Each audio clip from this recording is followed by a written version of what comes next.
They found the tomb of a royal doctor who lived over 4,000 years ago, a man who held pharaohs' lives in his hands.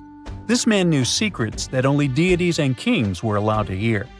And yet, when they opened his tomb in 2024, there was no body, just vivid paintings, untouched by time, and cryptic symbols carved into stone. Who was he, and why was he buried with spells linked to a scorpion deity? The tomb was buried deep beneath the sands of Saqqara. The doctor's name was Teti Nebe Fu. He lived around 4,100 years ago, during one of Egypt's most mysterious turning points, right at the edge of glory and collapse. These were the final days of Egypt's Old Kingdom. The sun still glinted off freshly built pyramids, but the shadows were already creeping in. The pharaoh, Pepi II, had ruled longer than anyone before him, 90 years. But by the end of his reign, the country was cracking. The power was slipping, the regional leaders were rising, and the Nile floods grew unpredictable. In this shaky period, the mysterious doctor thrived. His tomb was discovered by a Swiss-French archaeological team in the shadows of old pyramids. The weirdest part was that when they uncovered his burial chamber, they found no body, no golden treasures either. Unfortunately, the tomb had been robbed long ago.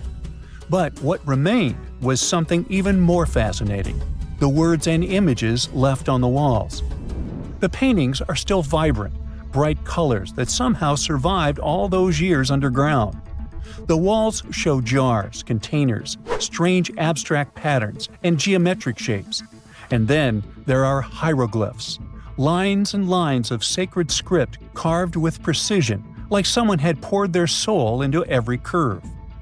These inscriptions revealed who Teti Nebe Fu truly was. Turns out, he wasn't just any doctor. He was the conjurer of Serket. Now, Serket was the female deity of scorpions, sacred and terrifying.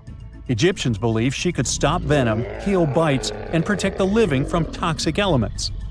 The title, Conjurer of Serket, meant Teti Nebe Fu was a specialist in treating dangerous stings and bites.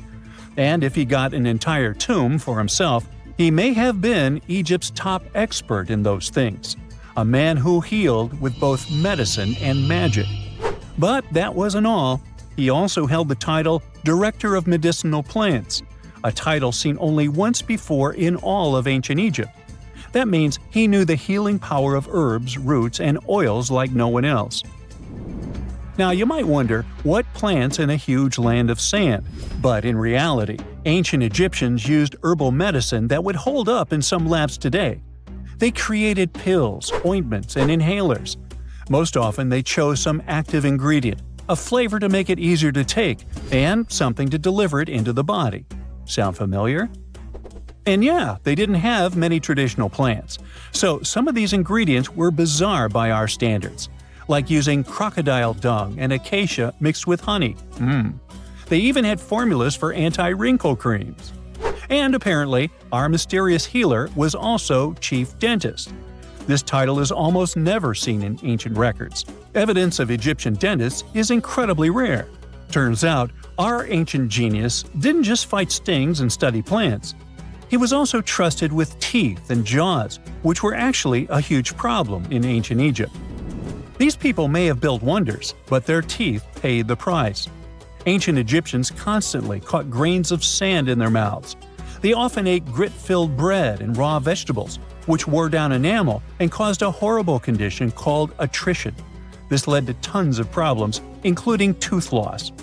They had to improvise back in the day. For example, crafting the world's oldest known toothpaste from crushed rock, mint, and pepper, which ironically only made things worse for the gums. Or a toothpaste from things like eggshells, pumice, and natron, a salty mineral used for cleaning. They were also inventing mouthwashes from celery, bran, and herbs to ease the problem. Some mummies were even found with crude metal braces and gold wires attaching missing teeth. Though we're not sure if these were for the living, or was it just a nice little addition added as an afterlife gift. So, Teti Nebe Fu specialized in all these fields. 3 rare titles for one man. Now, back in the day, he must have been admired as incredibly knowledgeable. In a world without modern science, he would have been like a sorcerer who knows how some leaf or bark could save a life.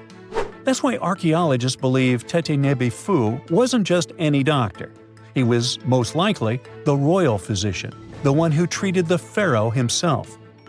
We don't know for sure which king he served. Maybe it was Pepi II, and who knows, maybe that's why the guy lived so long. But if that was the case, Teti Nebe Fu may have lived through the final moments of the Old Kingdom, watching the Golden Age crumble from inside the palace walls. And then he was buried. The body was looted, or perhaps just lost to time. But the team says they're still studying the tomb, still uncovering the traces of this incredible man. Overall, ancient Egyptians were practicing medicine on a crazy advanced level. Some practices feel familiar even today. They had hospitals, specialists, surgeries, and many more things, even medical schools. Both men and women were allowed to be doctors. They healed with various methods and practiced surgery with actual tools, scalpels, forceps, even sutures. Some doctors treated only the eyes, others the teeth, the stomach, or even what they called the hidden diseases. They knew how to clean and dress wounds, could set broken bones using splints made of wood or reeds wrapped in linen, and even prevented infections. There were even proctologists. They also built the first prosthetics, like a wooden toe with leather straps that help people walk normally again. The oldest known prosthetic is 3,000 years old. Now, the most shocking part is how they actually even tried to remove tumors. A recent study looked at a 4,000 years old skull. It belonged to a man in his 30s. There were signs of past tumors, and around 3 of them, there were marks, surgical cuts made with a metal tool. That suggests someone attempted to remove or study them, maybe treatment, maybe an autopsy. There was another skull of a woman over 50 years old. It also showed similar signs, but with healed fractures from an earlier injury, which is amazing because her treatment might have actually been successful. Being a healer in this society meant something powerful. It meant being a priest, a scientist, and a magician all at once. To ancient Egyptians, medicine was a necessary art, and they treated it with as much reverence as they did their deities. That's because they believed that sickness could be both physical and spiritual. So a doctor could recite a spell while applying a salve, and a lot of their treatments worked. The reputation of doctors in ancient Egypt was so strong that leaders from other parts of the ancient world, like Persia, actually sought them out. Even Homer, the Greek poet, once said the Egyptians were the most skilled healers of all. Of course, their understanding of the human body wasn't perfect. For example, they thought the heart controlled thought and emotion. They also didn't know what the brain really did. But their approach, observe symptoms, diagnose, and treat, well, that's modern medicine. Sure, they prayed over the wound, but they also healed it, didn't they? Their most famous physician was Imhotep. That guy was a true polymath, an architect, priest, and a healer who became so revered he was later worshipped as a deity of medicine. Yep, a human who was so cool they turned him into a deity. He lived 2,000 years before Hippocrates, the so-called father of medicine. And yet, some people joke we should drop the Hippocratic Oath altogether and swear an Imhotepic oath instead. These people weren't just laying the foundations of pyramids. They were laying the foundations of healthcare. When you hear the word mummy, you might get a chill down your spine. That's because most of us associate this word with those creepy characters we've seen in some scary movies. But in reality, mummies have helped us understand a lot about ancient civilizations, their rulers, and about how people used to deal with losing their loved ones. The people most famous worldwide for their mummies are the ancient Egyptians. They believed that some sort of existence after passing away was possible, if certain conditions were met. That's why they insisted on preserving the human body through the process of mummification and placing the mummy in a furnished tomb, kind of like giving it a fully functioning apartment of its own. Why did they believe in this? Well, because they were deeply connected to their natural environment for the most part. They saw the natural cycles around them, like how the sun rose every day, followed by the moon, or how new life was always sprouting from plants, even after they had wilted away. They also believed that the powerful spirit Osiris, who represented the cycle of passing away and resurrection, played a role in this process. To prepare for the afterlife, the ancient Egyptians followed certain rituals, like mummification, which involved using materials like honey, resins, and incense to preserve the body. There's no other mummy more popular than that of King Tut. He was a young pharaoh who ruled over 3,000 years ago in Egypt. The problem with discovering ancient royal tombs is that most of such burial sites were previously robbed. People knew ancient rulers had been left with many valuable belongings, so those locations became vulnerable to thieves. When King Tut's tomb was opened in 1922, people were excited because it had not been robbed, like many other previously discovered royal tombs. That's how well hidden it was. Inside, his mummy was encapsulated in a total of 3 coffins, including one made of gold.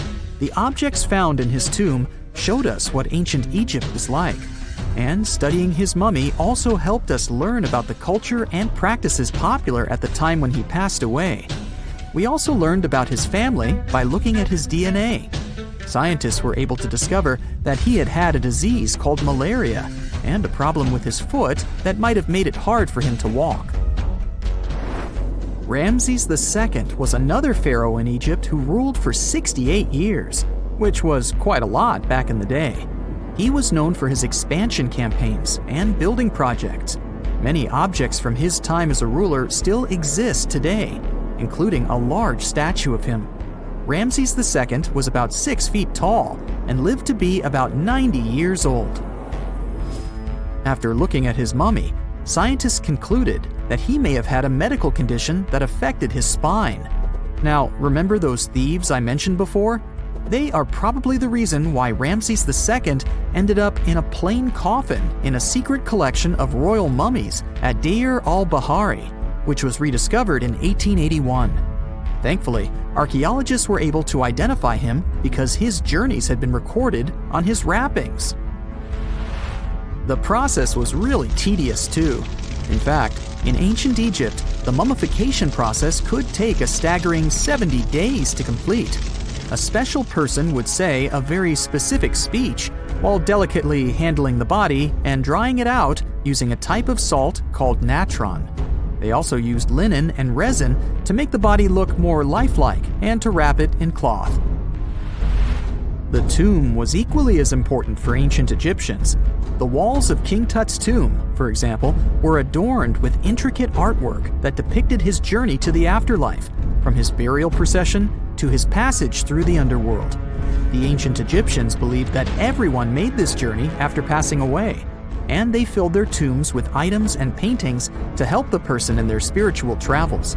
Additionally, the walls of the tomb were decorated with spells from a special book, which contained a collection of poems that the Egyptians believed would help people reach the afterlife.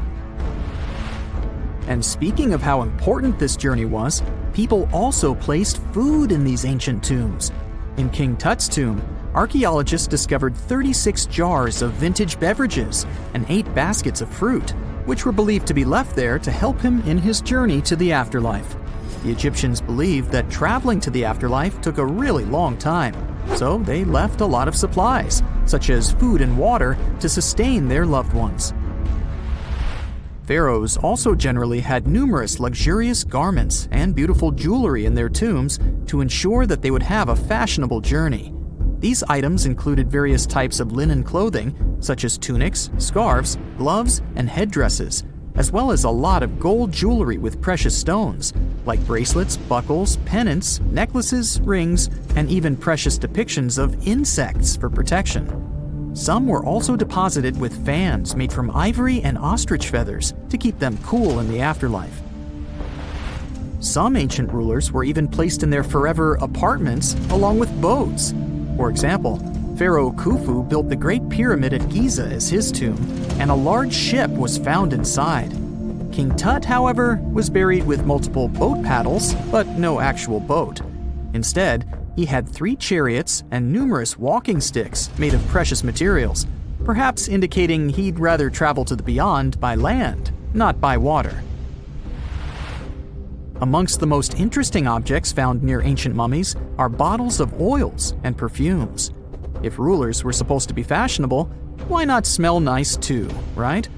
Also, some of them had some ancient kinds of board games, most of them made out of precious materials like gold or ivory. One of those games was called Senet. It was very popular amongst the ancient Egyptians and very similar to modern-day chess. The ancient Egyptians may have the most famous mummies out there, but they weren't the first to invent the procedure. In fact, it all started in South America with an ancient civilization named the Chinchorro. As far as we know today, these people were the first to mummify their loved ones that had passed away. They did it somewhere around 2,000 years before the Egyptians started their own rituals. Sure, we can tell a lot about ancient rulers by studying these mummies, but until recently, we had no idea what they really looked like during their lifetime. Not so long ago, though, some very special mummy paintings were found by archaeologists studying ancient Egyptian objects. These mummy portraits are highly detailed paintings of individuals that were made while they were still alive. Such paintings were often painted on wood, as opposed to the classical portraits we all know about, which are painted on canvas. They are known for their realism and beauty, and have even been used by researchers to diagnose diseases by comparing them to the corresponding mummies. Some of these portraits also include depictions of jewelry, which was later found on the mummies. The recent discovery of these mummy portraits in Central Egypt is significant, as it marks the first time in over a century that such paintings have been found. Mummies appeared all around the world naturally, too. Mummification can occur without people intervening because of natural conditions, like extremely cold or hot environments, places with a lack of oxygen, or accidental exposure to chemicals that preserve the body. These conditions don't allow bacteria to grow, resulting in the body remaining more or less intact. Famous Otzi was one of these mummies. We know today he was a man who lived around 5,000 years ago in Europe. But upon his discovery in the Alps in 1991, Austrian authorities initially believed that he was a modern mountaineer because of how well preserved the body was. However, after the Iceman was removed from the glacier, it was determined that he was actually from the Copper Age. A gruesome discovery took place in Egypt some years ago. You want to hear about it? 16 human hands, carefully buried in 4 eerie pits. They didn't look too much like human hands at first, since they were abnormally large, but they were. Weirdly, there were only right hands, no left hands were in sight. It turned out that it points to the practice of an ancient dark ritual. Old Egyptian art and tales talked of a ceremony where warriors would present the right hand of their adversaries as proof of victory and ask for gold in return. Egyptians believed in the afterlife, so cutting off someone's hand meant you cut off their power eternally. Guaranteeing this type of defeat was interesting to the winning party. Here, the fight was between Egyptians versus Hyksos, who lived in what was once known as Canaan. Egypt has always been the center of some history-changing findings, and some time ago, this papyrus was found. If we stretched it open, it would be just a tad bigger than the height of a skyscraper. The world's tiniest skyscraper, which is located in Wichita Falls, Texas. When humans didn't write on their notes app, they wrote on this thing, made from the medulla of a papyrus plant. Around 2,000 years ago, ancient Egyptians wrote something reminiscent of a book where they describe most of their funerary traditions and their visions of the afterlife. It's considered one of the most important texts from ancient Egypt and is still sold in bookstores to this day. This ancient manuscript was unearthed from a chamber located just south of the Pyramid of Djoser, located in Saqqara. Oh yes, Djoser is the oldest pyramid in Egypt and not the Giza pyramids like most people think. So recently, the site of Saqqara buzzed with excited archaeologists who probably found one of Egypt's oldest complete mummies.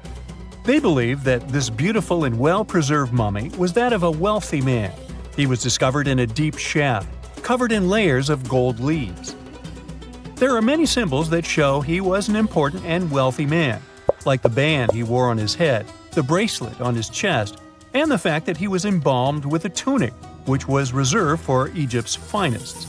The most exciting part of the entire discovery was finding the resting place sealed with mortar, just as the ancient Egyptians had left it 4,300 years ago. Now this may sound weird, but back in 2008, archaeologists discovered a missing pyramid. Now it went missing because it deteriorated over the span of 4,000 years. Today, you can only see its base. It was a pretty important site back in ancient times. It is said that around the area of the pyramid, the ancients hosted a special type of ceremony where high priests would carry mummified remains of sacred bulls. Now here's a fun fact. Ancient Egyptians believed that Apis bulls were earthly incarnations of the city deity of Memphis and was connected to rites of fertility. It wasn't just any Apis bull, though. They needed to be all black, with a single white mark between its horns and a bunch of very specific characteristics. They were selected by the local priests and honored until they passed away. After that, they were mummified and buried in underground galleries. Meanwhile, this missing pyramid sort of disappeared around the 1800s. It was a German archaeologist who first found it in the village of Saqqara. He called it the Headless Pyramid when he first found it. But then, years after the official discovery, the desert sand came along and covered the whole thing. There were some excavations between the 19th and 20th centuries, but they weren't too systematic. That's why scientists were so thrilled when they dug an entire pyramid's base after removing the 25-foot mound of sand that was covering it. Oh, and it turns out American archaeologists are excavating a cemetery in Egypt that could contain over 1 million mummified bodies. So far, archaeologists have dug around 1,700 mummies. One of the main differences from other classic Egyptian mummies is that these people weren't kings and pharaohs. They were commoners that most likely lived about 1,500 years ago, when Egypt was controlled by the Roman and Byzantine empires. The name of the cemetery is cool, though, the Way of the Water Buffalo, just in case you want to check it out on your next trip. Other than bulls and buffaloes, ancient Egyptians also liked baboons. Are you seeing a pattern here? In the beginning of the 20th century, archaeologists discovered a site filled with mummified baboons in a place called, guess what? The Valley of Monkeys. An animal wouldn't have been mummified if it wasn't considered important. Certain animals were more important than others, since they were linked to specific deities. Jackals were connected to Anubis, the ancient god of the afterlife, and cats were likened to the female deity Bastet.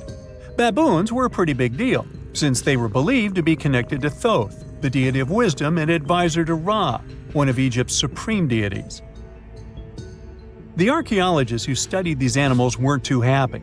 They think these baboons were kept inside and were deprived of sunlight for most of their lives. They had extreme vitamin D deficiencies and they were poorly fed. Maybe Thoth got angry with these baboon keepers. Just a guess. Since there's never a boring day for archaeologists in Egypt, they also found human mummies with golden tongues. Since Egyptians were all about the afterlife, they believed that golden tongues might help a person speak once they pass to the other side. I mean, it's a long shot, but hey, why not? Some of these mummies were placed in wooden coffins with goods, such as necklaces, pottery, golden artifacts in the shape of lotus flowers and scarab beetles, and iPhones. Just kidding. A new temple was also unearthed recently in Egypt. Scientists believe it was dedicated to honor Zeus Cassios. That deity would be a cross between Zeus, the almighty Greek deity of the sky, and Mount Cassios. While digging around the Sinai Peninsula in Egypt, archaeologists spotted 2 pink granite columns poking out of the ground, and bingo.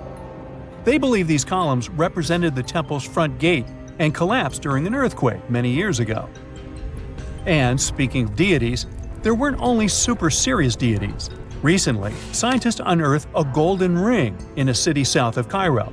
No, Frodo, it's not magical. It was a normal gold ring, but it had the depiction of the deity of fun, officially named Bes.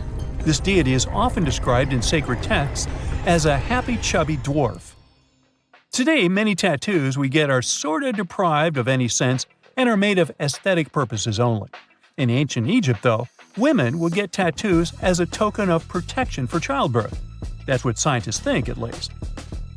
Around the Nile region, scientists found some mummies that had well-preserved tattoos, which is a rarity since the skin deteriorates so easily. Two of these women tattooed their lower backs, and the drawings were simple. They were mostly pictures, including that same chubby dwarf we just talked about, Bess. He also had a side hustle as the protector of women during childbirth. Now, would you believe me if I told you ancient Egyptians invented robots? No? Well, that's because that's not entirely true. Sure, they were astronomers, mathematicians, and engineers, and somehow they also squeezed an eccentric invention into that package – an automated deity some scientists called Hathor. This wooden statue had been in the Metropolitan Museum of Art for years before someone noticed its secret. With the help of an X-ray machine, specialists discovered a mechanical operating system inside it. The pulley-like axis goes from the statue's shoulder to her left leg. When the system rotates, the statue raises and lowers her hand. Hey, pick me! Pick me! I got my hand up here.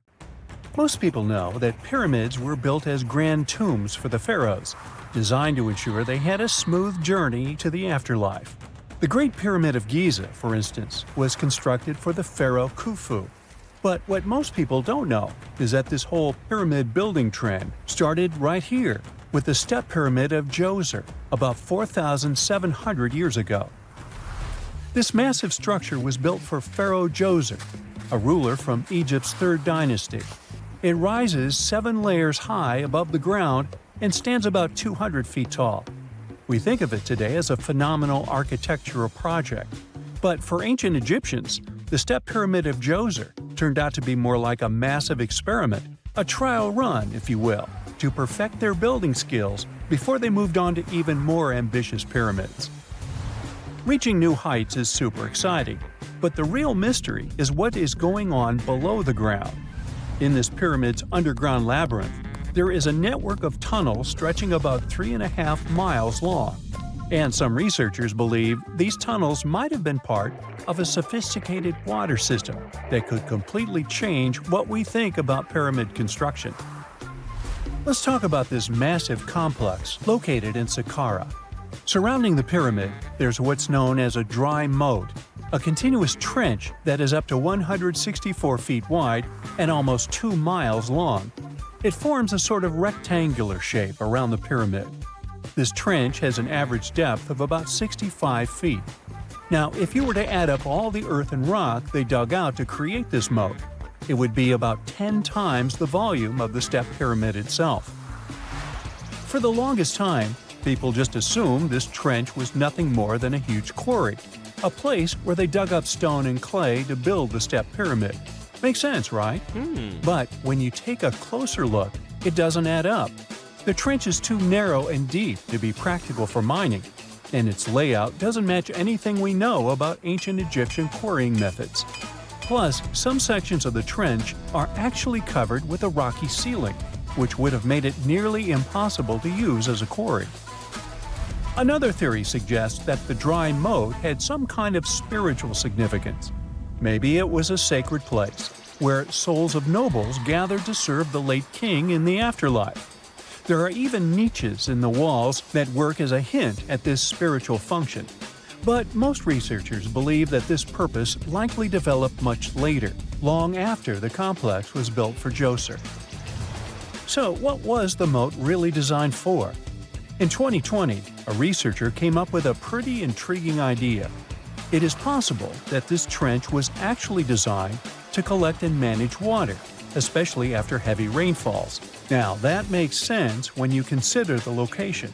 The moat sits in an area that could easily have been flooded by runoff water from nearby plains. This could also explain why the trench wasn't used for new graves until much later when the climate became drier and less prone to flooding.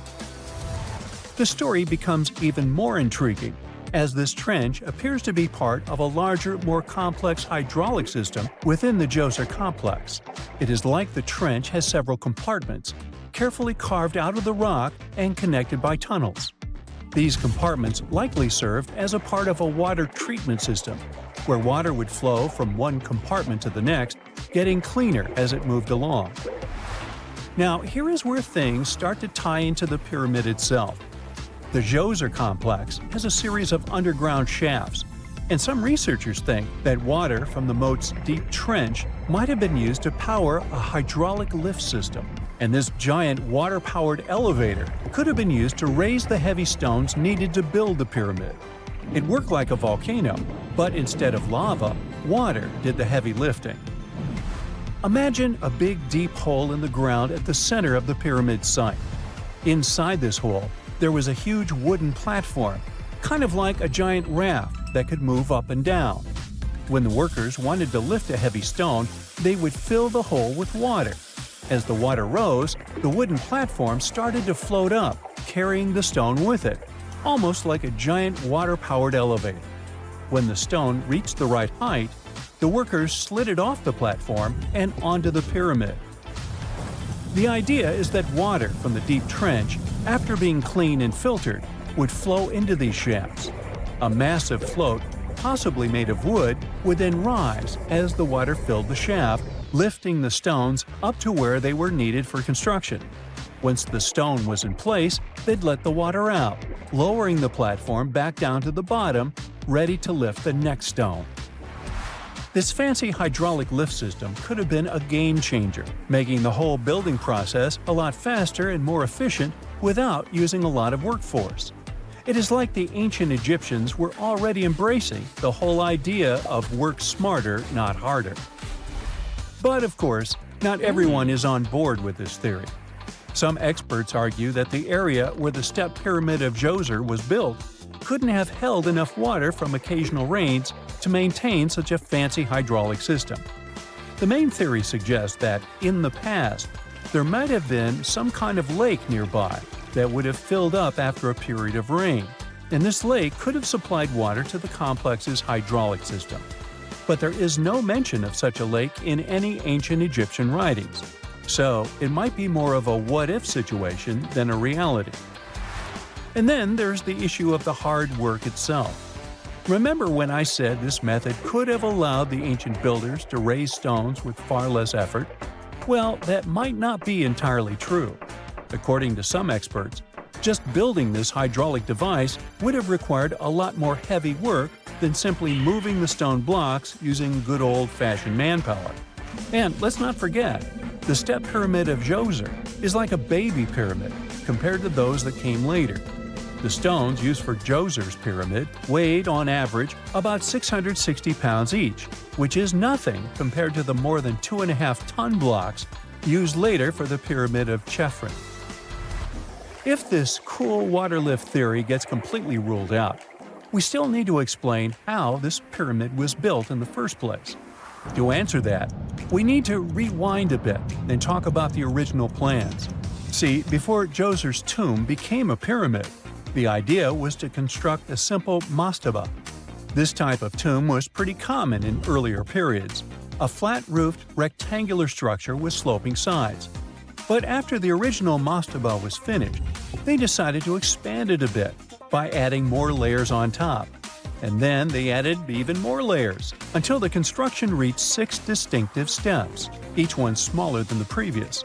And they probably did all this by raising those heavy stones using ramps, not a water-powered elevator.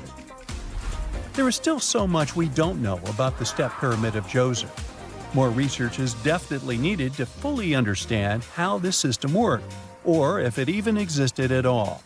But the idea of using water to help build the pyramid adds a whole new layer to our understanding of ancient Egyptian engineering. It's a powerful reminder of just how clever and resourceful those builders were, using the natural landscape and the power of water to create one of the most iconic monuments in history. If there's a question that still baffles archaeologists to this day, it's this one. How did the ancient Egyptians build those magnificent pyramids? As far as we know today, their resources were quite limited, especially in terms of tools and building materials. We still don't have a fully satisfying answer, but hey, we've got some pretty amazing theories worth considering. The leading contender among these theories involves the clever Egyptians employing a sneaky strategy. Now picture this. They constructed a slanted and curving mound made of bricks, earth, and sand encircling the pyramid to be. As the pyramid grew taller and taller, they simply increased the height and length of this wacky structure. It's like they were playing an ancient game of Jenga. Now, how did they get those massive stone blocks up there? Well, according to the legendary ancient Greek historian Herodotus, they used sleds, rollers, and levers. It sounds like they turned construction into a supersized game of tug-of-war. And guess what? Herodotus also claimed that the Great Pyramid, the one from Giza, the granddaddy of them all, took a whopping 20 years to build. There's more. Herodotus also dropped a mind-boggling number on us. 100,000 men were supposedly involved in this pyramid extravaganza. Did they hire the entire Egyptian population? Well, it might not be as far-fetched as it sounds. These men were probably mostly farmers, so they probably focused on the pyramids when there wasn't much work to be done in the fields. Like during the flood season of the Nile River. Obviously, specialists in the archaeological community had something to add to this theory. By the late 20th century, they discovered some evidence that suggests the workforce might have been smaller and more permanent than previously thought.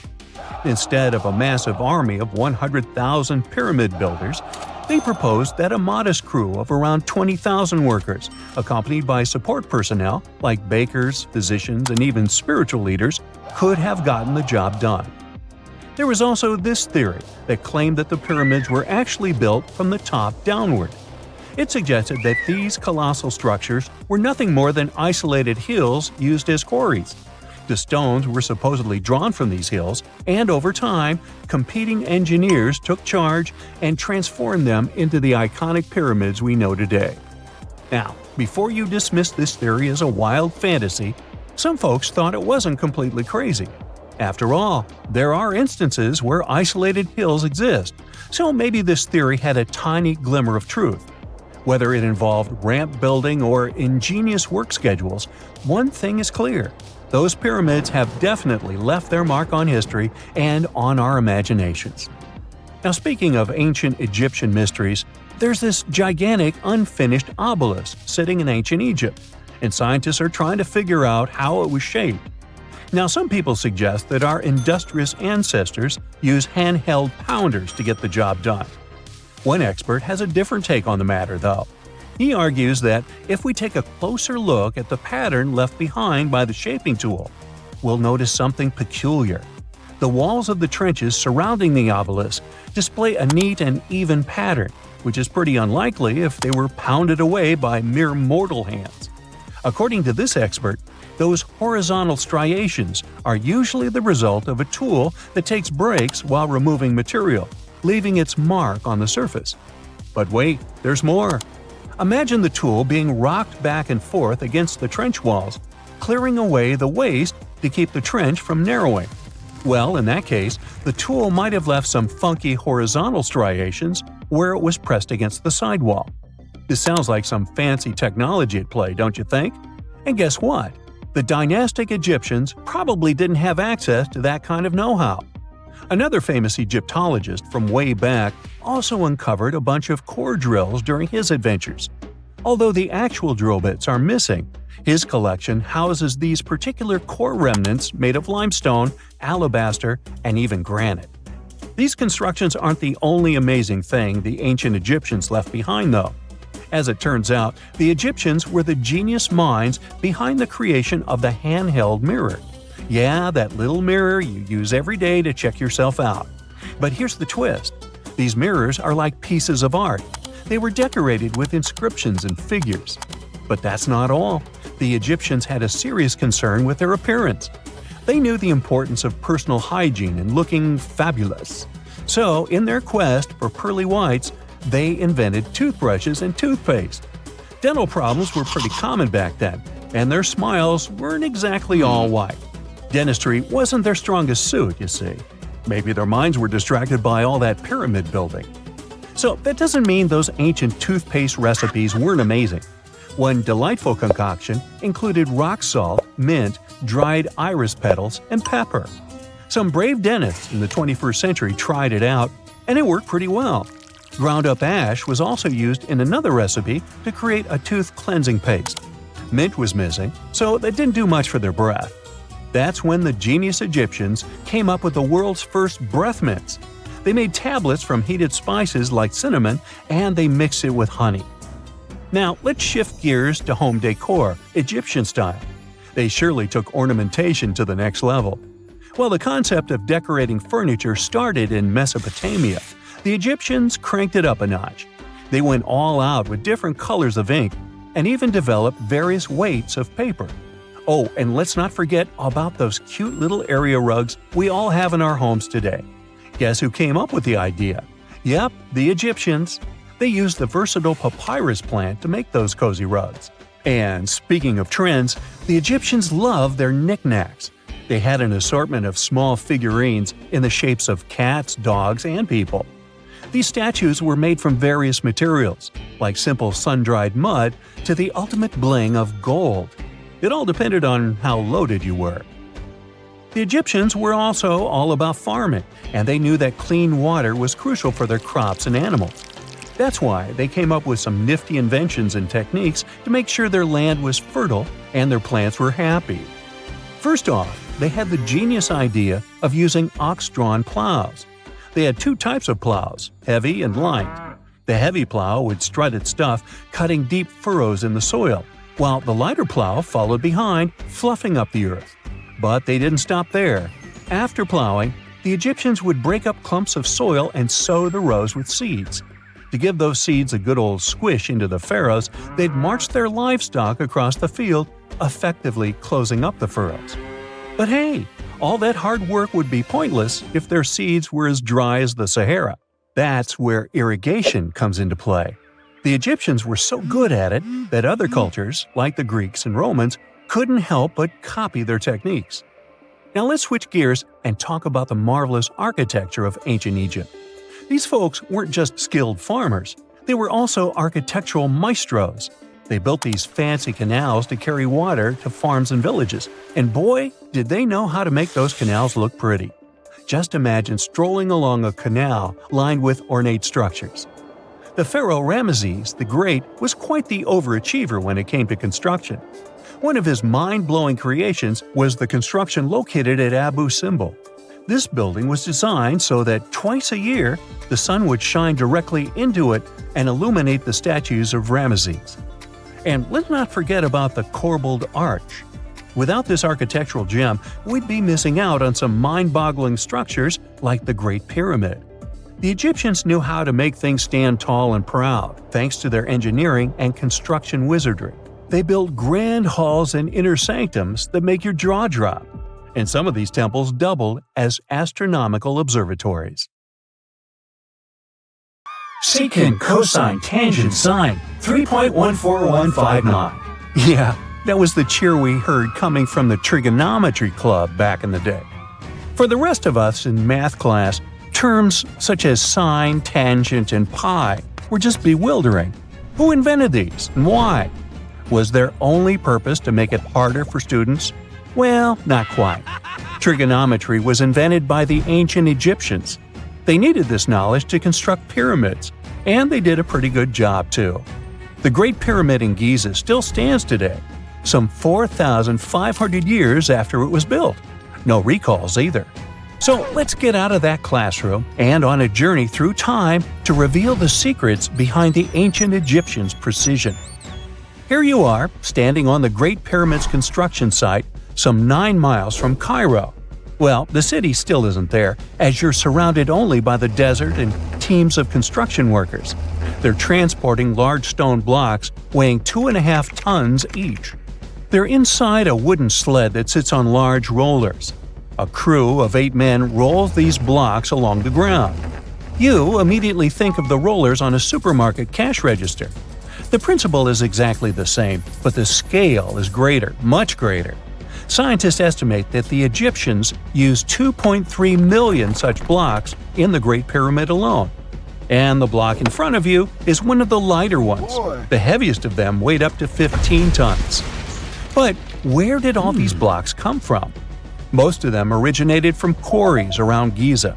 It's not that impressive, you think, but wait until you hear how ancient engineers transported the granite used in construction over 500 miles to the pyramid. There were no railways or highways back then, but the mighty Nile was always there. Researchers even believe that the Egyptians dug a canal to connect the Nile directly to the pyramid's construction site. All they had to do then was to wait for the flood season to begin, and voila! The rising water levels floated the heavy stone blocks for them. But how did they lift the enormous stones on dry land to stack them up to the top? Did they use oversized cranes? Well, ancient Egyptians worked around this problem, literally speaking. One of the workers is now pointing to the giant ramp going around the pyramid they're building.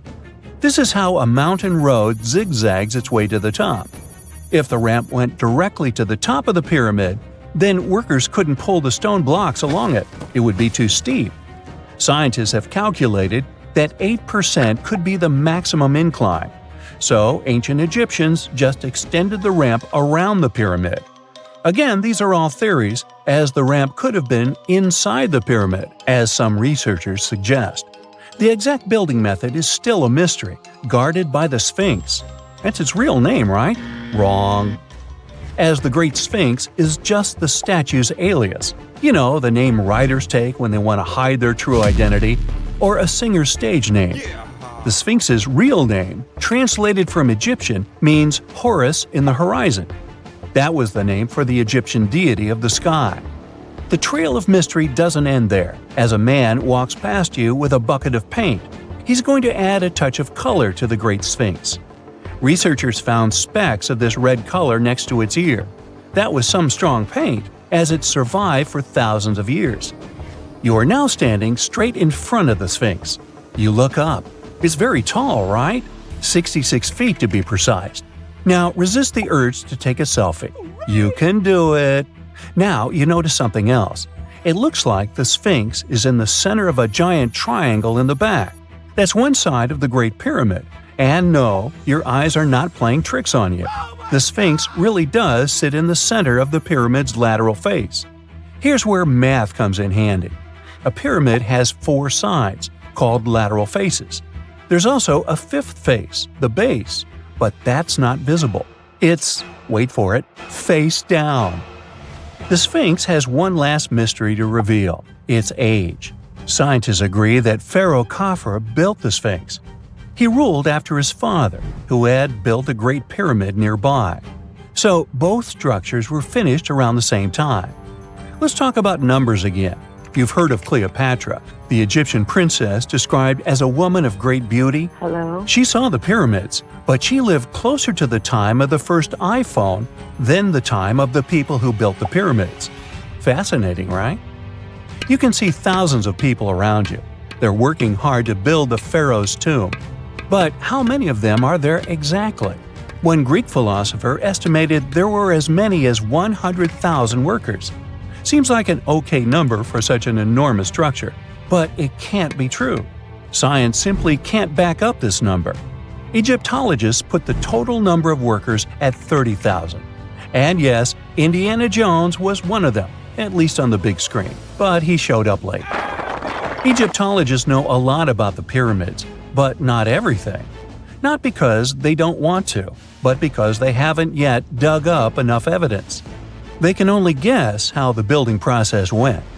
First, engineers would arrive to choose the right spot and do the necessary measurements. That's why they needed all that complicated math. Then, it's time for sourcing the material, the large stone blocks I mentioned earlier. When boats deliver them to the site of the future pyramid, workers can finally do their thing. They operated in smaller groups, but there were at least 2,000 of them chiseling and carving away at any given time. Sounds like a typical construction site today? Well, that's because it is, just thousands of years ago. It's amazing what ancient Egyptians were able to achieve with just copper and stone tools. The pyramid is now complete in front of you. But is it the same pyramid we see today? Why is this structure shining bright in the desert sun? Isn't it supposed to be a dusty yellow color? Well, no. Human activity and the elements have completely stripped the outer layer of stones over time. Expert craftspeople polished these blocks using nothing but stone and sand. The end result was a smooth and shiny rock. On the day it was completed, the Great Pyramid of Giza was a perfect triangle of light. Its polished sides acted like giant mirrors, reflecting the powerful Egyptian sun. This is the point where you should put your glasses on, and that shiny thing you see at the pyramid's very top is actually gold. The capstone at the top of the pyramid is called a pyramidion. It was covered in sheets of gold. As you can guess, these were the first stones to disappear. Let's make another stop before we get you back to your classroom. We travel to the British Isles, and no, Stonehenge isn't our destination. It is Newgrange in County Meath. Scientists estimate that the ancient peoples of Ireland built this stone monument around the year 3200 BCE. This makes it older than both Stonehenge and the Great Pyramid in Giza. The function of the circular mound in Newgrange is the same as the one of the Great Pyramid and equally mysterious. The estimated amount of loose stone present in the valley is over 220,000 tons. And it's not just randomly thrown on a pile. The order in which the stones are set makes the structure water-resistant. That would explain how Newgrange had survived for so long. Kinda makes you want to splash out the cash for that waterproof phone case, huh? Well, you're back in your school desk, but today's math lecture is the last thing on your mind. You're thinking about how great the Egyptian pyramids are, and if we have something similar today. It turns out modern engineers are just as impressed with the Great Pyramid as you are. There's a glass pyramid sitting in the main courtyard of the famous Louvre Museum in Paris. The panorama of San Francisco wouldn't be complete without the 48-story Transamerica Pyramid. But Las Vegas went the furthest. There we find the Luxor Hotel. It's so big that it's the third largest pyramid on the planet. And guess what's in front of it? Yup, a replica of the Sphinx. It's 110 feet tall, 2 stories higher than the one in Giza. Yeah, everything's bigger in Vegas. Let's face it, most ancient tombs have been looted at least once. No matter how scary the rumors could have been, most mummies were open too. But one. This is the Bashiri mummy, and it puzzles everyone so much that nobody dares to see what's inside. Meet Howard, but you must know him already if you're into Egyptian history. He's primarily famous for discovering King Tut's tomb back in 1922. But few people know that before this revolutionary discovery, he had probably found another mummy. It happened in 1919, and it goes by several names, either the Bashiri mummy or the Mummy of Pacheri, or the Untouchable one. Some reports say that Howard stumbled upon the Bashiri mummy in Luxor's Valley of the Kings, just where he would later find Tut's tomb. Despite this find, not much is known about this particular mummy. The reason why it's still unharmed in any way is not because of some superstitions, but because nobody is sure that they can undo what they do if something goes wrong. The mummy is so intricately wrapped that researchers never unfurled it for fear of irreversible damage. The golden rule of anyone who works with antiquities: if you're not sure you can't make it better or preserve it unchanged, do not touch it. History knows many examples of ancient relics ruined beyond repair, say Ecce Homo, or smiling statue restoration. The delicate fabric that covers the mummy's face has this cool design that kind of looks like a pyramid. The researchers are not 100% sure, but this might be the only one of its kind with that embalming style. But without knowing the ancient technique, it's next to impossible not to ruin the mummy while unwrapping and wrapping it back. Back in the day, people, both experts and looters, would unwrap mummies for all sorts of reasons, mostly to study them. Luckily, these days, we have advanced tech that lets us check out what's inside a sarcophagus without having to unwrap anything. After taking a closer look at the Bashiri mummy, researchers figured out that it belonged to a man who was around 5.5 feet tall and lived during the Ptolemaic era, which makes this mummy roughly 2,300 years old. The Egypt Museum shared that the X-ray scan also uncovered an inscription of the guy's name, but it's a bit tricky to tell if it says Pacheri or Nenu, adding to the intrigue.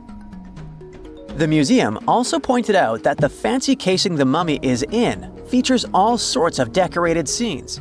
You can see the mummy lying on a bed, flanked by deities Isis and Nephthys, along with the 4 sons of Horus. Plus, there are 2 images of the funerary god Anubis at the feet of the casing. By the way, Bashiri mummy is not the only one that has remained untouched.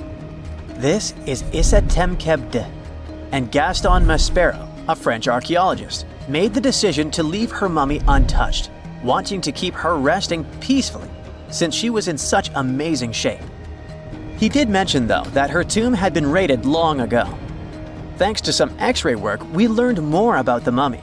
The scans revealed a few artifacts still wrapped up with the wife of a high priest, including amulets around her neck, right arm, and forehead.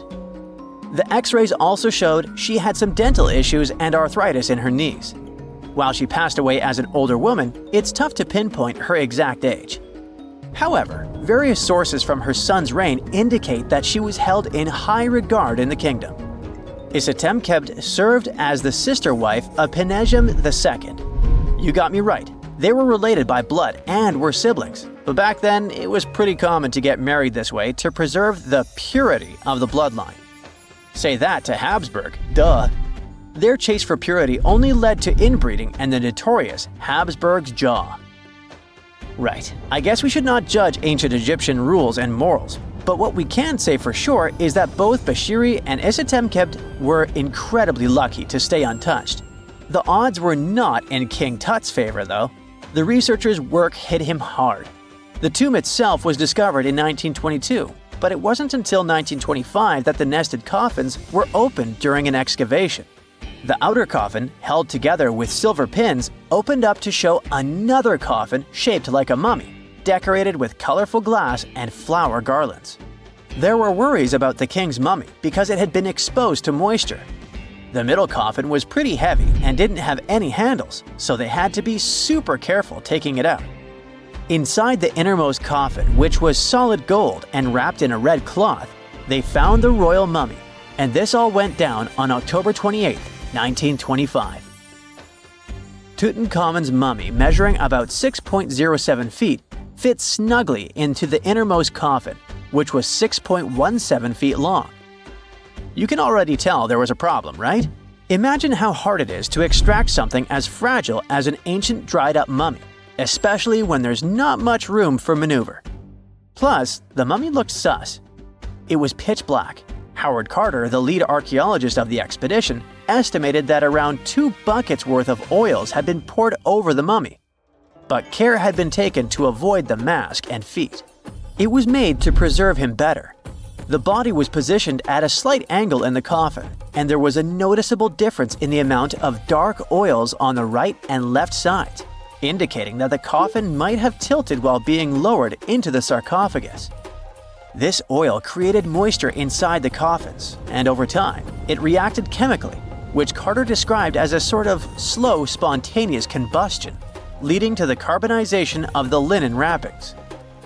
Unfortunately, the combination of heat and moisture took a toll on the mummy's trappings as well.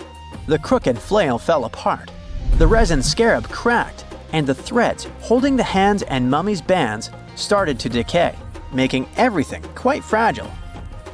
Plus, the oils hardened over the years, effectively gluing the mummy and mask to the coffin's bottom. To try and separate the mummy from the inner and middle coffins, they were placed in the sun for several hours, reaching temperatures of 149 degrees Fahrenheit. Despite this effort, the mummy remained stuck, so the initial examination had to be done right where it was. The first part of Tutankhamun's mummy the researchers checked out was his lower legs and feet, meaning they started the examination from the bottom up. As they peeled back the bandages, they uncovered the first of many treasures wrapped up with the king. They took their time to carefully document and photograph everything they found. The inner layers of bandages were in pretty bad shape, mostly turning to dust, making it tough to figure out how everything was originally wrapped. Still, the overall methods matched what was seen in other nobles' mummies from that time. Lots of folded linen pads were used to shape the torso and thighs, The outer and inner bandages were made from fine linen, while the middle layers were coarser. They had some intricate bandaging around the shoulders and chest with a similar style around the groin. Each limb, along with fingers and toes, which were fitted with gold caps, was wrapped separately. Tutankhamun even wore gold foil sandals on his feet. They hoped to separate the mummy from the coffin by removing the outer bandages, but the resins had stuck the body to the coffin. So, the researchers ended up chiseling it out. To do this, they had to cut the torso in half at the hips and disarticulate the arms to continue unwrapping. Each part was treated with hot paraffin wax for stability, and later the hands and feet were reattached with resin. Finally, they used hot knives to detach the head from the mask. To check the teeth, it was decided to make an incision around the jaw and neck, which was later fixed with resin. So technically, the scientists did all they could to preserve the mummy, but still, in a way, it ended up being damaged beyond repair. What do you think? Should they have left it in the coffin? Or did they do the right thing? Let us know in the comments. Egyptian archaeologists made an extraordinary discovery near Cairo just recently. Drumroll, please. The most ancient and most complete mummy yet discovered in the country. Yes, they were keeping it under wraps. The 4,300-year-old mummy was found in a group of tombs close to the step pyramid of Djoser, dating back to the Egyptian Old Kingdom. It was covered in layers of gold. The team also found several other tombs, including one belonging to an ancient Egyptian official and another belonging to a secret keeper who had the power to perform special ceremonies. Another interesting tomb was that of a writer, which featured the largest statues ever found in the area. This vast burial site is also home to more than a dozen pyramids and resting grounds. Probably one of the most famous mummies in the world is that of Hatshepsut. She ruled Egypt like a boss for around 20 years, building all sorts of impressive buildings and creating new trade routes. But when archaeologist Howard Carter found her tomb in the Valley of the Kings, her sarcophagus was empty. However, Carter did find two coffins in another tomb, one of which belonged to Hatshepsut's wet nurse and the other to an unknown woman. In 2006, a team of specialists decided to investigate whether that mysterious lady was the queen herself. They found a molar tooth in a wooden box with Hatshepsut's name on it, and when they compared it to a gap in the mummy's mouth, it was a perfect match. Ramses II was a pretty impressive ruler, but it was his mummy that eventually made history. Now, we don't hear too much about his daddy. Okay, I'll stop. Ramses is considered to be the most powerful pharaoh in all of Egypt, as he reigned for a whopping 6 decades. He also lived to be over 90 years old. Now that's pretty amazing, considering the time he lived in. Ramses II supposedly had over 100 offspring too. Talk about a big family.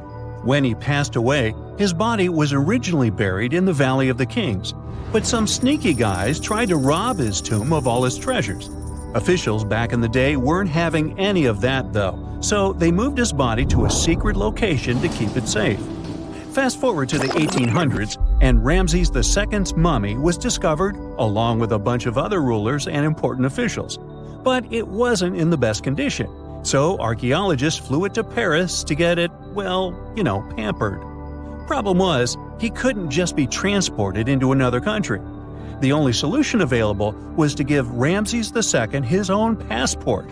His occupation was listed as king, and the document even featured his photo. Most mummies aren't necessarily known for having the most hydrated skin. But that of an ancient woman, also known as Lady Di, proves otherwise. No, not that Lady Di. This wealthy lady from ancient times was discovered in an ornate tomb in 1971, and she looked fabulous, if we can say so about a mummy. Thanks to the special conditions in her tomb, like the moisture in the environment and the lack of oxygen, her body was almost perfectly preserved. Her skin was soft, her hair was on point, and she was still flexible. The museum that now proudly displays her mummy also shows a ton of fancy items that were buried with her, like dinnerware and musical instruments. Archaeologists investigated the mummy further and discovered that she passed away from a heart attack at around 50 years old. Even though it hasn't been around for over 2,000 years, Lady Di is still making history. The mummy of Otzi the Iceman was discovered in the Alps in 1991. Austrian authorities initially thought he was a modern mountaineer because he was so well preserved. Turns out, he was actually from the Copper Age. He was found in a mountain pass over 10,000 feet above sea level.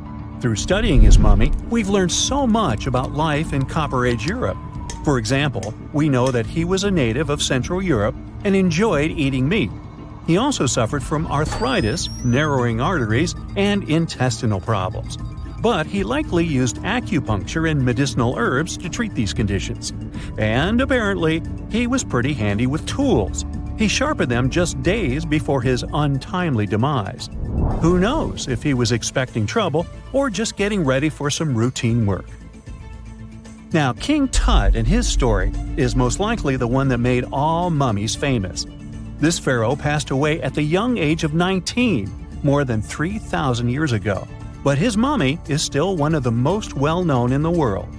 When his tomb was opened in 1922, people went wild because it was still intact, unlike many other royal tombs. It had some seriously blinged-out coffins, including one made of solid gold. Not only did Tut's tomb give us a glimpse into ancient Egyptian history, but his mummy also taught us a lot about the time he lived in. DNA analysis helped identify his parents and revealed that the pharaoh had a rare bone disorder that might have made walking a bit tough. Now, Ginger is most likely one of the coolest mummies you'll ever hear about. He's like a time traveler from 5,000 years ago who's still looking fly with his golden hair and perfectly preserved nails. Ginger was discovered in Egypt and is believed to be the earliest known mummified body. Before people even knew about mummification, they used to place bodies in shallow graves in the hot, dry sand. And since the sand absorbed all the water, bacteria couldn't reproduce and the body was preserved naturally. Now, scientists are not sure if Ginger's preservation was intentional or not, but since he was buried with some pottery vessels, it's likely that whoever buried him knew some serious preservation techniques. If you want to meet Ginger in person, he's currently chilling at the British Museum. One Dutch art collector bought a statue from Asia and ended up finding a weird discovery. The statue contained a mummy hidden inside. Unfortunately, the body was too fragile to move, so they had to leave it there. The coolest part is that this mummy is over 1,000 years old and was on display for 200 years before being encased in the statue. When scientists did a CT scan, they found out that the mummy was filled with paper scraps covered in writings. Experts think he might have done this thing called self-mummification, which is a pretty intense process involving a special diet and tea that makes your body less prone to bacteria. Only a few people could handle this ritual, and those who managed to do that were seriously respected. No other Egyptian queen has baffled scientists and historians like the stunning Nefertiti. Based on her statues, she was known for her slender neck, wide eyes, and high cheekbones. Her name translates to "the beautiful woman has come." Talk about living up to your name, huh? Even though she wasn't a pharaoh herself, Nefertiti still managed to leave a lasting impression. Written records suggest that, as a wife and queen, she held an incredibly influential role. Because of her power, she was indeed admired, but she also managed to make quite a lot of enemies throughout her life. She was also related to King Tut, but not biologically. Rather, she was his stepmother. So far, locals have yet to identify her mummy, but that may soon change. A local Egyptologist who has been busy excavating tombs in the Valley of the Kings has found two mummies that he believes could be Nefertiti and her daughter. According to specialists, we may soon finally get a definitive answer about the identity of these two mummies. And if one of them does turn out to be Nefertiti, we could be in for a real treat. DNA analysis and CT scans of the mummy could give us the most complete and accurate image of the queen that we've ever seen. It's crazy to think that we've only scratched the surface of what lies beneath modern-day Egypt. Nefertiti ruled during a time of great power and prosperity in Egypt, but unfortunately passed away in a period of social turmoil, leading to her gravesite being lost. Now, where's my mummy? Miles and miles of yellow sand, treeless mountain ridges, and scorching hot sun over your head. And suddenly, something you'd never expect to come across in a barren desert. A small group of overexcited people. They're as happy as you would be if you'd won a lottery. They've just found an ancient tomb, once flooded with its walls in bad shape. But the stuff they discovered inside proves that this is the burial site of one of Egypt's most mysterious pharaohs. Historians have been hunting for his tomb for years, but no one expected it to hide ancient treasures. Fast forward. After careful examination of the site, Egyptian officials have announced the discovery of the tomb of King Thutmos II. It's the last missing tomb from Egypt's 18th dynasty. And this is also the first royal tomb found since King Tutankhamun's was discovered in 1922, in more than 100 years. A team of Egyptian and British archaeologists found the tomb in the Theban Mountains area, west of Luxor, near the famous Valley of the Kings. Before this, the site was only known as Tomb C4, but during their excavation, the team found clear evidence proving it belonged to King Thutmos II. Archaeologists actually found the entrance and main tunnel leading to the tomb in 2022. But at first, they thought it belonged to a queen because it was near the graves of Thutmos III's wives. It was also close to Queen Hatshepsut's tomb. Originally, it was prepared for her when she was just a royal wife. But everything changed when she became pharaoh. But we'll talk about this twist of fate a little later. But soon they realized that their discovery was much more significant. They found alabaster jars with Thutmos II's name and the words "deceased king" written on them. That's when they realized that the tomb was actually his final resting place. Sadly, Thutmos II's tomb has seen better days. According to the head of Egypt's antiquities sector and the leader of the Egyptian excavation team, the tomb suffered major damage from ancient floods not long after the pharaoh's death. Water swept through the burial chamber, likely destroying or displacing many of the original artifacts. Much of what had been once inside the tomb was moved elsewhere in an attempt to salvage it. The researchers found out that the tomb had a basic design, with an entrance, a sloping main corridor, and a burial chamber. The corridor was coated in white plaster and rose about 4.5 feet above the floor of the burial chamber. A large staircase and a very large descending corridor of the tomb indicated its grandeur. It took the team a long time to navigate through, though, as the tomb was blocked by flood debris and collapsed ceilings. Only after crawling through a 32-foot passageway with a small 16-inch gap at the top, the worst nightmare for those of us with claustrophobia, were they able to reach the burial chamber. There, they were in for another surprise. They cleared the debris, expecting to find the crushed remains of a burial beneath. But the tomb turned out to be completely empty, and it was not due to robbery. It had been deliberately emptied. The researchers soon realized that the tomb had been flooded since it had been built underneath a waterfall. It happened just a few years after the king's burial, so the contents of the tomb were moved to another location. That's why there was a second corridor in the tomb. It was most likely made to help remove King Thutmos II's body from his flooded tomb. Despite the damage, the excavation team made some really exciting discoveries. They found traces of mortar decorated with blue inscriptions, yellow stars, and fragments from the Book of Amduat, one of the most significant funerary texts in ancient Egypt. The book was meant to guide the deceased through the underworld, ensuring a safe journey to the afterlife. Now, how about we sneak a peek at ancient Egypt's 18th dynasty? It was all about conquering lands, expanding the empire, and building jaw-dropping monuments. Some of the biggest names from that era, Thutmos I and Thutmos III, both legendary warrior kings who left their mark in history. Thutmos I was a fierce fighter who led major military campaigns, pushing Egypt's border further south than ever before, all the way to the fourth cataract of the Nile. His victories gave Egypt access to new trade routes, stronger political ties, and more wealth. His conquests were so significant that they were recorded in the tombs of his top officials.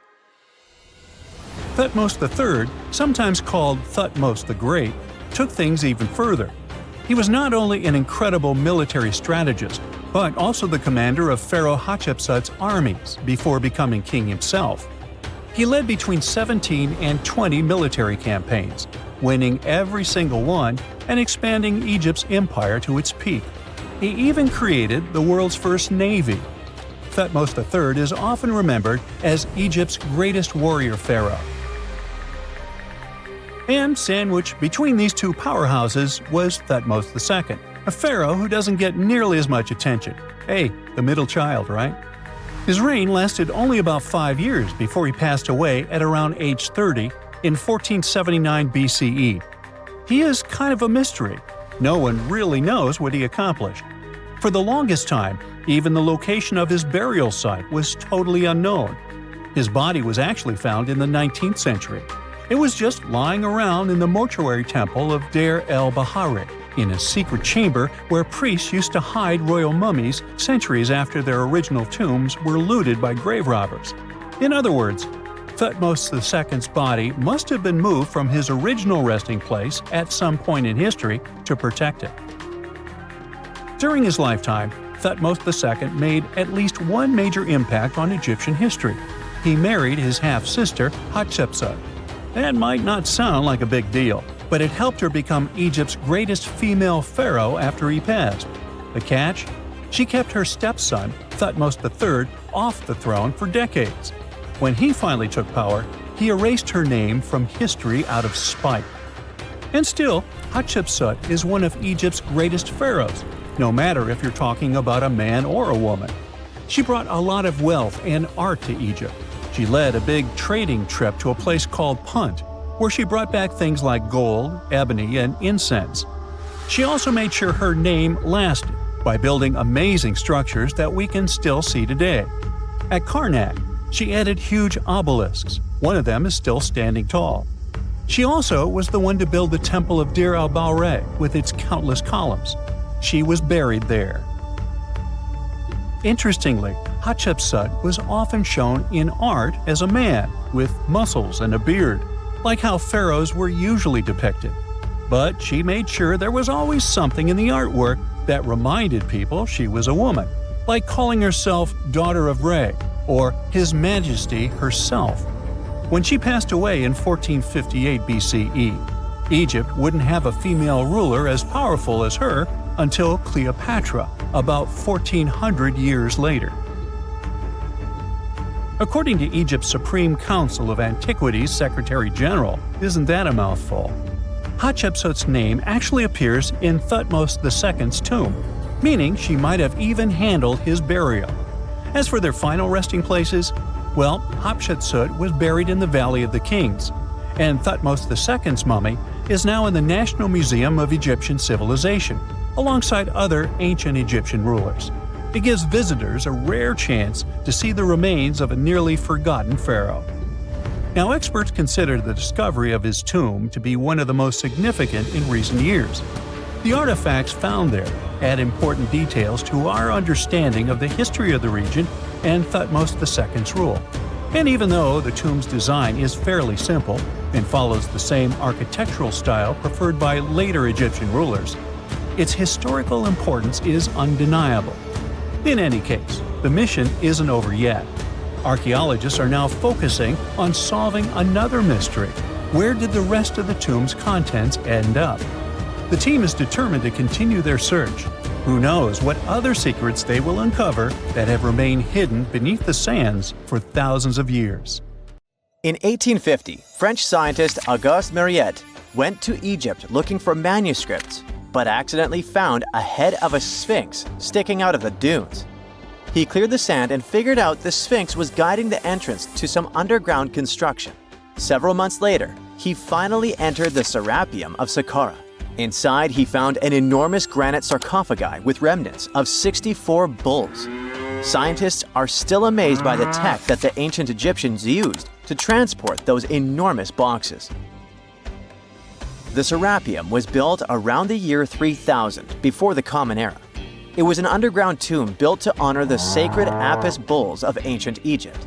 It had a long hallway, almost 500 feet long, with giant stone rooms on both sides. Some of the sarcophagi weighed as much as 50 average cars. and all of them were made with super precision with exact 90-degree angles. These sarcophagi were beautifully decorated with hieroglyphs and carvings that told stories about the lives and importance of the Apis bulls. Now, there are 24 sarcophagi left. In ancient Egypt, Apis bulls were very special animals connected to the deity Ptah. They thought the bulls carried Ptah's spirit and wisdom, helped the pharaoh, and protected the Egyptians. Priests looked for special markings on young bulls to find Apis bulls. It could be a white triangle on its forehead, which symbolized divine light, a shape on its back like a vulture's wing, and a scarab shape under its tongue, which stood for rebirth. If a bull had these signs, they believed it was chosen by Ptah and treated it like royalty. The chosen bulls lived in a special temple in Memphis, the city where they worshipped Ptah. They received the best care and offerings from visitors who wanted their blessings. When an Apis bull passed away, it was treated with great honor and mummified. When Mariette entered the Serapeum, he noticed traces of rollers on the gallery's floor and found 2 wooden horizontal winches. Each had 8 levers. Later, other explorers saw double rails. The burial chambers were lower than the hallway floor. To get the boxes into place, workers filled the chambers with sand so the sarcophagi could be rolled in straight. Then they slowly removed the sand to gently lower the boxes into perfectly cut spaces in the bedrock. A carved stone sign found in the Serapeum said it took 28 days to move just one sarcophagus and its lid into its spot during the time of Ptolemy II. The extreme precision of the sarcophagi with 90-degree angles also has an explanation. Ancient Egyptians wrote texts, or rather, papyrus, on geometry a long time ago. It shows that they knew the approximate number pi and could calculate the volume of a pyramid with its top cut off. If they could figure out complicated math like that back then, it makes sense that they could also carve perfectly flat surfaces 500 years later. All this sounds pretty legit, but some people think certain things don't add up here. The size of boxes is way larger than the size of bulls, yet they buried pharaohs in tiny coffins that barely fit their bodies. The sarcophagi are made out of granite with crazy precision, and they could have just used limestone, which would have made things way easier. The transportation of the boxes seems pretty simple, but only in theory. If one person could pull about 440 pounds, then at least 250 people would be needed to pull just one box. The tunnels in the Serapeum are really narrow, only about 2 feet wider than the boxes themselves. There's no way hundreds of people could have squeezed into those tight spaces to pull the boxes. And even if they did, how would they turn the box in the cramped corridor, lower it into its niche, and place it perfectly in the middle? Somehow they did this 24 times, and every box is centered perfectly. Plus, the chambers were dusty, and there were no signs of soot from lamps. This means they must have worked in almost complete darkness. The real use of the boxes could also be different. A long time ago, even before the Egyptian pharaohs ruled, the local people already knew how to use fermentation. It happens when tiny organisms called yeast eat certain ingredients like starch and turn them into gas and ethanol. So someone in ancient Egypt probably put food like barley, bread, and even meat inside a giant stone box, then closed it tight with a heavy lid. These stone boxes, carved from granite, were so precisely made that they were almost completely sealed, so nothing could escape from it. As the yeast inside the box started working, it created more and more CO2 gas. It built up pressure inside the box. The granite boxes were incredibly strong. They could handle more pressure than a car tire can hold. When granite was squeezed under such pressure, its crystals produced a tiny electric charge. This effect was possible because granite contains quartz, a material that reacts to pressure this way. The process also needed meat or animal parts, possibly to help the yeast grow better. Meat contains something called oleic acid, which yeast needs to keep growing and to survive the bad effects of the ethanol it produces. As the pressure inside the box kept growing, the combination of gases and electricity made these boxes not just ancient fridges, but powerful energy systems. Over time, the pressure inside got so strong that it could push the lid open and the gas would escape with a pop. But when people rediscovered the Serapeum in 1850, they found old drawings that showed piles of stones stacked on top of some of the box lids. So, someone long ago probably tried to make the lids even heavier by adding extra weight to make it harder for the gas pressure to push them open. This extra weight also meant the quartz crystals in the granite could keep creating more electricity under all that pressure. If someone opened one of these stone boxes thousands of years later, they would only find bones from bulls that were placed in the box. And that's exactly what Mariette discovered in the 1850s. They opened the Serapeum for visitors soon after the first excavations in the second half of the 19th century. Prince of Wales even had a luncheon with his guests in one of the sarcophagi. Sands and earthquakes made the site inaccessible for a while, but now you can visit it again and try to solve the mystery yourself. With new tech, we could have answers to many other historical mysteries soon. A team of scientists at Chicago's Field Museum of Natural History recently used a special CT scanner to learn more about ancient Egyptian mummies without unwrapping them. They gently rolled 26 mummies on custom carts out to the parking lot, where the scanner was waiting. It took thousands of detailed X-ray pictures of each mummy and their coffins. When all the pictures were put together, they created 3D images that showed what was inside, the skeletons and some artifacts. The scientists hope these images will help them understand ancient Egyptian burial practices from over 3,000 years ago. Even though the scanning process only took 4 days, it might take 3 years to study all the data. But scientists were able to learn some personal details about the mummies. One of the most popular mummified individuals at the museum, Lady Chineta, was a woman who lived in ancient Egypt about 3,000 years ago. It looks like she passed away in her late 30s or early 40s. To make sure her body looked complete for the afterlife, embalmers put stuffing in her neck to keep it from collapsing. They also placed artificial eyes in her sockets, so she would have eyes in the next world. She was wrapped in fancy linen and placed in a beautifully decorated coffin. The scans revealed that it had been carefully crafted with a slit at the back, which embalmers used to fit the body. There were also some artistic details on the surface, like markings for her knees. It looks like her burial was on the scale of a high-end luxury car.